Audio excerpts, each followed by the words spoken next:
que llegues a usted sin censura. Qué bueno que sigue con nosotros. El travieso de Vicente Serrano está intentando llevarle a usted pues una situación muy interesante ahí donde se encuentra. Creo que va a ser algo que pues va a romper con todo tipo de paradigmas y esperamos que usted lo pueda apreciar en unos minutos más. Mientras tanto, déjeme saludar a mi gran amigo, al experto en relaciones internacionales, Jesús López Almejo, gran colaborador de Sin Censura, y a quien he extrañado en el compartido de este micrófono. Profe Jesús López Almejo, ¿cómo estás? Mi querido Toño, muy contento de estar con ustedes como cada viernes. Sí, es fantástico poder tener este tipo de conversaciones de viernes muy internacionales y bueno, pues, ¿qué le parece que vamos a usted, público consentidor, que vamos a los temas con el profe Jesús López Almejo, nuestro profe de RI? Querido profesor, esta madrugada me levanté como siempre, a horas no santas, para la Junta de Información. Pues mientras estaba en la Junta de Información con don David el Grande, me puse a buscar en la televisión aquí en Estados Unidos los Juegos Olímpicos en Tokio. Les están llamando 2020 porque, bueno, pues nos llegó la pandemia y etcétera, pues son los de 2020, pero estamos ahora en 2021. Y me fue imposible encontrarlos en algún tipo de streaming. En todos cobraban acá en Estados Unidos. Me parece que está pasando lo mismo en muchos países. Y lo problemático de todo esto es que al fin y al cabo, entre tanta problemática, entre la pandemia, entre que se los iban a cancelar y no, y ante la situación del mundo en estos momentos, me parece que el planteamiento que nos hace desde antes usted, perdón, tú, querido Jesús López Almejo, que es un foro de expresión política, es verdaderamente acertado. Fíjate, esa es una de las ventajas de vivir, por ejemplo, en un país como México. En México tienes esta página de Claro Sports que los está transmitiendo en internet completamente gratis, sin ningún tipo de restricción y sin ningún tipo de cobro. Y me parece que también Canal 22 y Canal 11 los van a empezar a transmitir o ya lo están transmitiendo también en señal abierta. Eso por un lado. Y por otro lado, fíjate que yo había estado escuchando o viendo también, leyendo comentarios de la gente que creían o que decían que los Juegos Olímpicos eran como una especie de distractor de las élites mundiales para que la gente dejara de preocuparse por sus propios problemas de la vida cotidiana y distraernos de problemas políticos, cosa que me parece pues bastante aberrante que haya una mentalidad que piense esto, porque si bien es cierto que hay empresas, patrocinadores, grandes corporaciones que se montan al show de los Juegos Olímpicos y que sacan grandes tajadas, lo cierto es que el fondo es más profundo y que gracias a la existencia de Juegos Olímpicos existen también lo que conocemos como ciclos olímpicos, y los ciclos olímpicos no se dan el año ni siquiera los meses previos a los Juegos Olímpicos, sino que por el contrario son ciclos de 4 años, de cada 4 años, y durante esos ciclos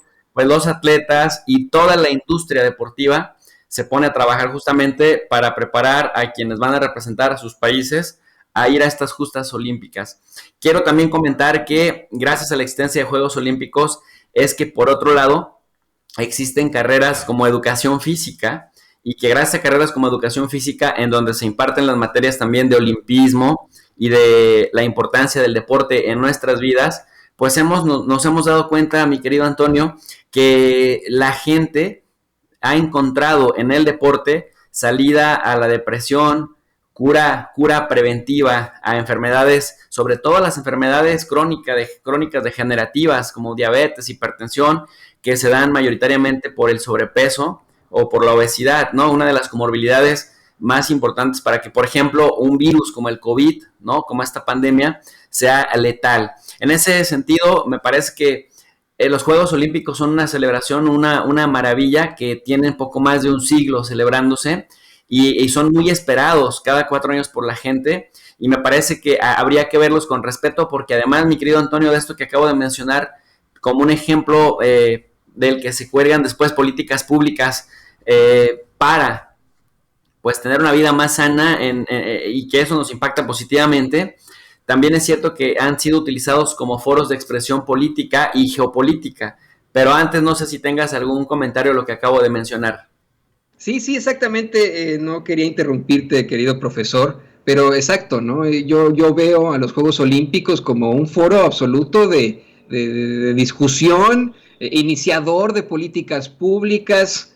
Jamás olvidaremos los puños al aire de la resistencia de los afroamericanos en los Estados Unidos durante nuestros Juegos Olímpicos en el 68, algo que quisieron los medios de comunicación tradicionales de aquel entonces quitar, tapar, bloquear, pero que hoy sigue siendo un hito en la historia, y tantas situaciones que han ocurrido alrededor precisamente de esta justa en la que por primera vez, vamos, en la que en este momento único, los pueblos sí se abrazan como hermanos. Claro, ha habido algunos momentos históricos, especialmente durante la Guerra Fría, en los que se hicieron Juegos Olímpicos dispares, ¿no? Los de el bloque soviético y de los del bloque pues que manejaba Estados Unidos. Pero te escuchamos, profesor. Sí, mira, decirle a la gente que en particular estos Juegos Olímpicos también van a pasar a los libros de historia como los que hay que volver a recordar, porque, Antonio, nos encontramos con una pandemia que hizo que se demoraran las obras. Imagínate que a un evento al que se le invirtieron durante años unos 15.600 millones de dólares, y que exceptuando unos 7.000, 8.000 millones de dólares, el resto sí es dinero público, es decir, del Estado japonés, y que de pronto todas las expectativas hacen suponer que cuando inviertes una cantidad tan enorme en la logística y en la organización de unos Juegos Olímpicos, pues es porque de alguna manera vas a recuperar la inversión vía diferentes instancias, o por lo menos no vas a tener esa pérdida.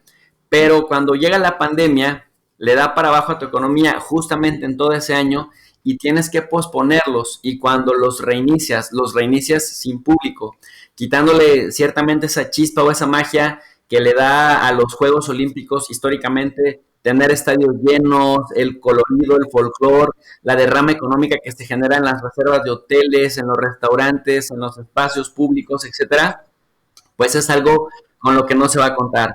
Aún así, los Juegos que se inauguraron el día de hoy a las 6 de la mañana, hora del centro de México, a las 8 de la noche, hora de Japón, pero del día 23 de julio del año 2021, y que se celebraron hasta el 8 de agosto del 2021, pues tienen una peculiaridad muy importante, que no se llevan a cabo en el año que corresponde, porque como bien señalas, y por eso se llaman Tokio 2020, tendrían que haberse celebrado hace un año, ¿no? En Tokio 2020, para cumplir con la periodicidad de cada 4 años. Pero estos Juegos Olímpicos se van a unir en la historia a todos aquellos que no se celebraron, por ejemplo, durante la entreguerra, que durante la Primera Guerra Mundial, ¿no? La Primera Guerra Mundial, las dos de la Segunda Guerra Mundial, y que de alguna manera también en el contexto de las pues confrontaciones ideológicas de la Guerra Fría, utilizaron o recurrieron a los Juegos Olímpicos para sacudirlos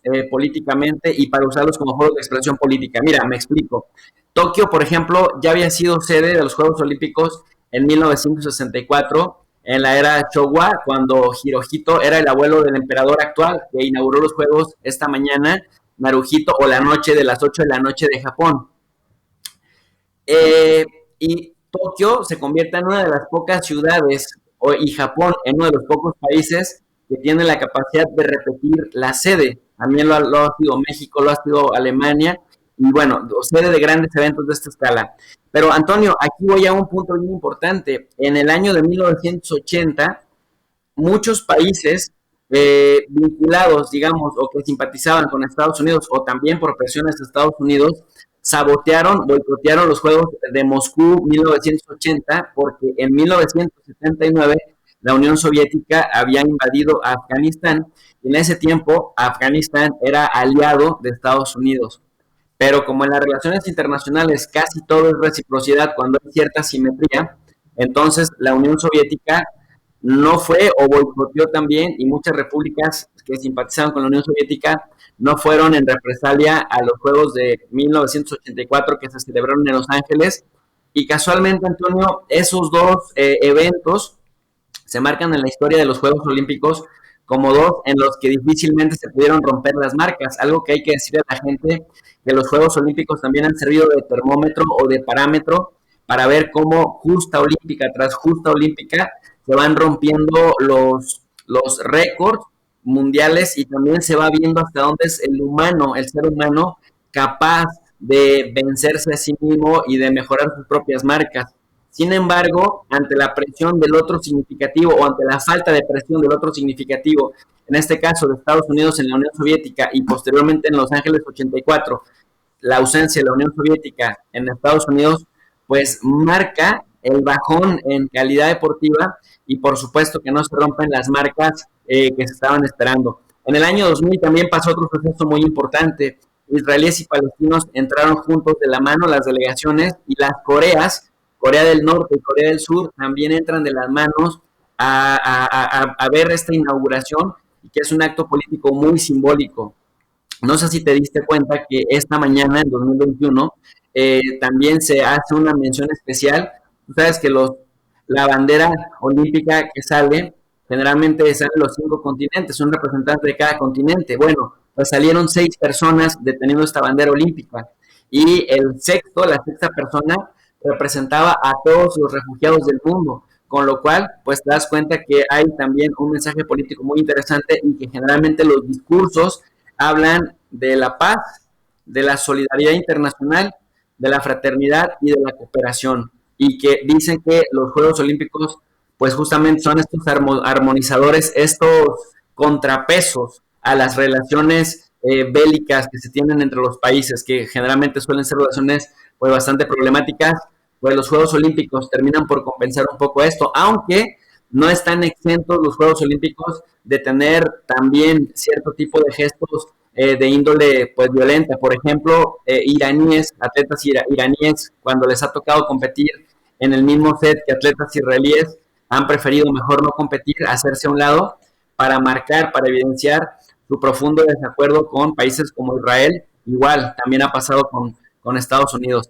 Así que, pues como ves, una justa que necesariamente tendría que ser solamente deportiva, debido a que tiene los ojos del mundo encima y de los principales medios de comunicación, tanto tradicionales como digitales, termina por convertirse también en un foro de expresión política o de las diferencias geopolíticas de los diferentes actores de las relaciones internacionales.